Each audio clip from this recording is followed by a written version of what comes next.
ฮัลโหลสบายดีตอนเช้าทุกคนเนาะมื้อนี้พิงกี้กำลังจะไปใส่เนาะตื่นแต่เช้าได้มื้อนี้จะไปสักการทุกคน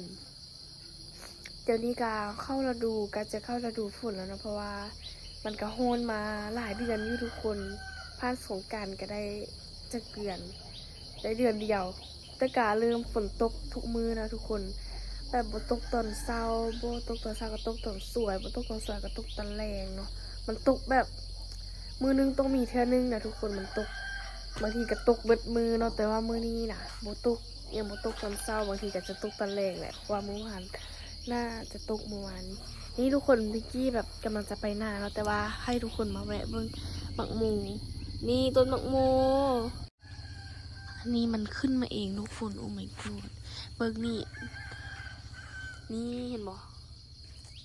มันขึ้นมาน้อยนึงแล้ว ตัวเด็กน่ารักมากทุกคนท่ามันใหญ่เดี๋ยวพิงกี้จะมาอัปเดตอีกอุ้ยมันขึ้นอีกแล้วนี่ตอนนั้นมันจะมักเดียวเนาะอันนี้นี่มันเริ่มขึ้นหลายขึ้นนี่มันออกเองเลยทุกคนพิงกี้บ่ได้ปลูกเนาะยืดๆแล้วแบบขอเจ้าว่าต้นมะโมก็เลยดีใจ เบิ่งบรรยากาศตอนเช้ามื้อนี้เนาะจักเป็นอย่างกับบ่ฮู้บ่เห็นภูเลย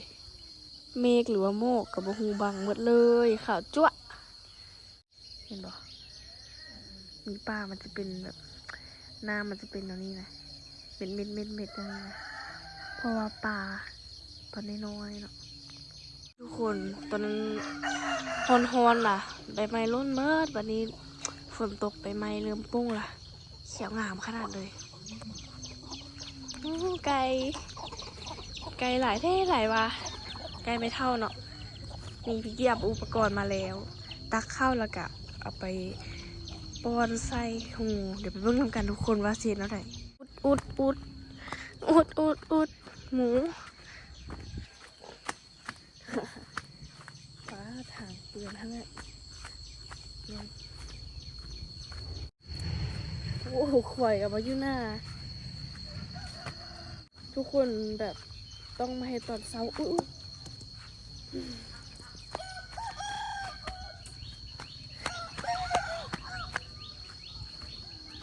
ทุกคนต้องมาเฮ็ดตอนเช้าแล้วเพราะว่า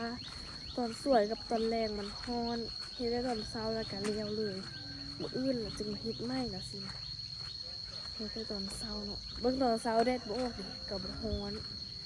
ตอนสวยลืมแดดออกแล้วมันฮ้อนอีหลีเฮ็ดบ่ได้แท้เนาะปาดอีเมสักกะนี่ทุกคนแถวหน้านี่ก็จะเป็นบ้านคนเลยบ้านคุณติดแคมป์หน้าเลยแต่อันนี้ไม่นาเพราะเท่าของพระทับพิงกี้เนาะอันนี้เห็ดขันผูไม่ขันหน้าค่ะกระเช็ดหน้าเลยเด้เดี๋ยวก็มีน้ำอยู่ในหน้านี่กะไถ่เนาะตอนนี้กำลังปลูกกาอยู่แบบถ้ากาง่ายก้อนเนาะแล้วจึงเอามาไถหน้าแล้วก็ดำหน้าปลูกเข้าสินะงูหายคุยอันนี้ก็เป็นส่วนยางของพี่น้องที่บอกหรือว่าของไผ่กับบุ้งเลยน่าจะของลุงเกิ้งเนาะพี่น้องจะเห็ดส่วนยางปลูกหลายอย่างอยู่นี่คุย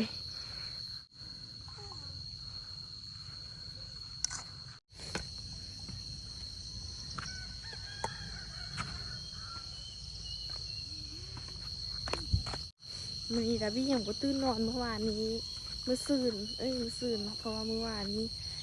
ไม่ได้ไปเลยเพราะว่าแม่ไปเฮ็ดดองพระเจ้าอยู่เมื่อวานนี้นะมื้อซืนดาบี้มาเฮ็ดสวยมื้อนี้ดาบี้นอนลืมตื่นนอนอยู่เฮ็ดมาได้มื้อนึงแล้วนะทุกคนมื้อซืนนี้นี่ได้หลายอยู่ซ้ำนี่คานี่ไปนี่ยังมีหูอยู่หูปลาคาบเข้าเพตุกนี่ได้ซ้ำนี่แหละก็ถือว่าหลายอยู่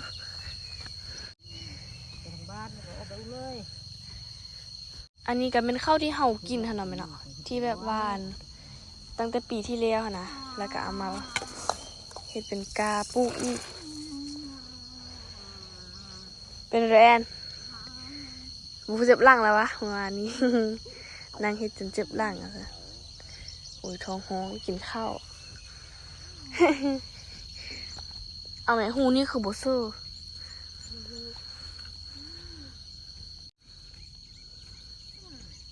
ป้อนนั้นนี่เนาะป้อนแบบเครื่องหู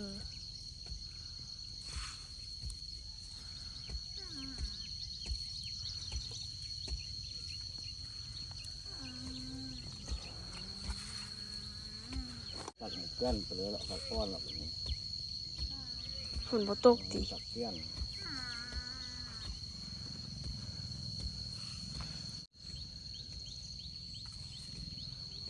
เอียนใส่บ่วงตักเลยดี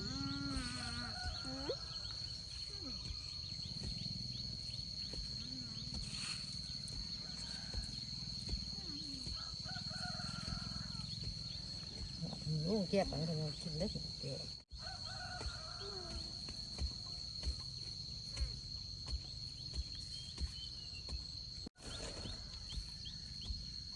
เรา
ไปเสือบ้าวเข้าเพื่อพระเท่าสักกะฮะทีมงานละมาค่อยมาเมื่อกลับมาเงินมาเบิ้งหม้อให้เมย์ก่อนอ๋อนี่ต้มซีนหน่อยนึงเนาะเฮ็ดเผือกินมื้อนี้อาหารพิงจี้ขอไปล้างหน้าล้างตากันด้วยทุกคนเดี๋ยวจะมาถ่ายอีกทีนึงตอนเฮ็ดเฝือเนาะถ้าไปพิงจี้มาก่อนเนาะเราก็จะเฮ็ดเฝือกินกันอาหารเช้ามื้อนี้เนาะอืม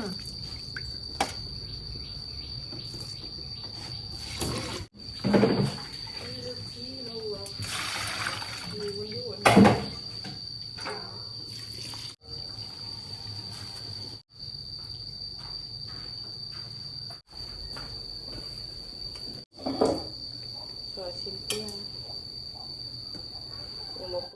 ใส่ชิ้น โอ้เผื่อนะ ชิ้นตูดอะแม่ กับชิ้นงัวเลยชิ้น เอาคิดว่าชิ้นหมู งาบดูคนต้มเปื้อนมันหอมใช่ไหม หอมหอมเนาะหอมขนาด สวยเนาะมึงบ้าง เผือสะเขาเปียกแซ่บ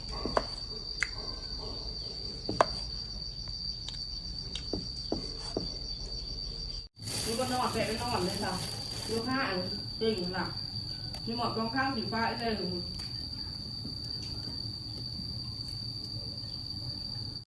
ชิ้นไส้เลยกับเอาน้ำต้มนี่ไส้นะต้มซีนน้ำซุปหอมขนาดเห็นได้เบ้าง แล้วนั่นติ แล้วก็เอาน้ำลวกซื้อ เอาน้ำเท่า ลวกปิดหน้าจากรถเซ็งต่อไปคนตัวยิ่งมันจะบอกไว้สิ นี่ทุกคนขอกินข้าวก่อนเด้ออยากกินข้าวเปียกเนาะซีนใส่ซีนหนีแฮนใส่ซีนหน่อยไปใส่ซีนกินวะกินเนี่ยปรุงก้อนปรุงก้อนว่าจานปรุงลาดเผ็ดโบราณอีกทีของเราเผ็ดทิ้ง หมดแล้ว